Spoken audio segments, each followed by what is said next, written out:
Welcome to today's jazz guitar lesson. This is on chords, and it's on unwritten chords that are often found in recordings or when you're watching people play a standard. Because when you hear people comp rhythm to a standard, they're rarely playing just the changes, say in a real book or a chord chart you might have seen. They're often playing lots of additional chords. Now, what are those chords they're adding, and how can we do that too? Adding in these passing chords to your playing gives such a nice feeling of movement and momentum to your rhythm playing, which is great for soloists to play over. There's a few ways we can do this, and one way I like to look at it is what I call chromatic approach chords. For me, the best place to start to look at this kind of thing is with a turnaround progression. So let's take this vanilla turnaround progression in the key of F, and we'll really mess with it. So we're going A minor 7, D7, G minor 7, C7 to F 6, 9. So here's my simple variation. We're gonna go.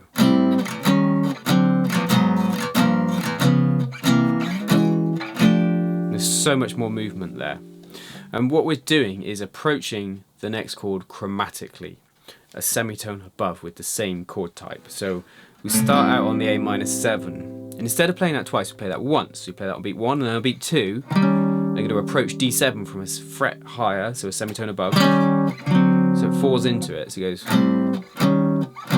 like that. And then we're going to do the same thing to the G minor 7. We're going to approach it from 1 fret above, so A flat minor 7. Like that. So we're going. Do it to the C7 as well by doing D flat 7. So it's just such a feeling of moving forward, more so than if I just play it the vanilla way, which sounds fine, of course. And sometimes you want that. You don't want to complicate things, and you want to give the soloist more room. But this, I really love that feel of getting somewhere. And then we're going to finish off, instead of approaching the last chord from above, which is what I typically do, you can also approach chords from below. So I'm going E6, 9 into F6, 9. So let's put that together. So it goes 1, 2, 3, 4.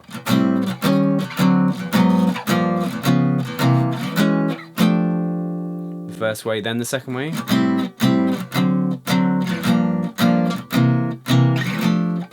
Here's the second way.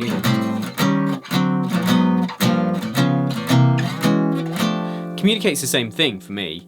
It just is a more interesting way of saying the same thing. This is the kind of thing I think when you're listening to people's comping, you think they're doing much more complicated things, maybe some crazy subs that take some real deep harmonic understanding to apply. It's just play the same chord type fret above. So if you're going to a D flat 7, play a D7 just before it. If you're going to F major 7, play F sharp major 7 before it, G flat major 7, like that. That example I've written out was 2 chords per bar. What if you had, a whole bar of A minor 7, a whole bar of D7, and so forth? What I do then is just again put the chord just before the chord change. So we go, say, 3 strums on A minor 7, then the E flat 7, A flat minor 7. So I'm stretching it out. This is the same thing for all intents and purposes, it's just stretched out a bit longer, and it's just always putting the chromatic chord on the last strum before you go to the next chord. So if we took the 2-5-1 in C, you could go maybe D minor 7, A flat 7, G7, D flat major 7 into C, like.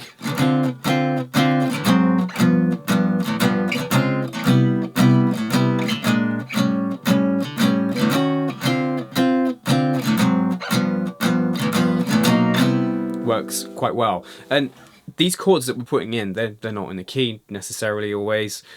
They create a little bit of tension, which is quickly released by going to the target chord. PDF of the tab and notation is available. Check the description below for that. Why don't you try looking at a standard you already play and seeing where you could fit these kind of approach chords in. Anyway, if you've got any questions, let me know. Jazz guitar lessons every Wednesday and Saturday. Please leave me a comment, hit that like button. Until next time, you take care.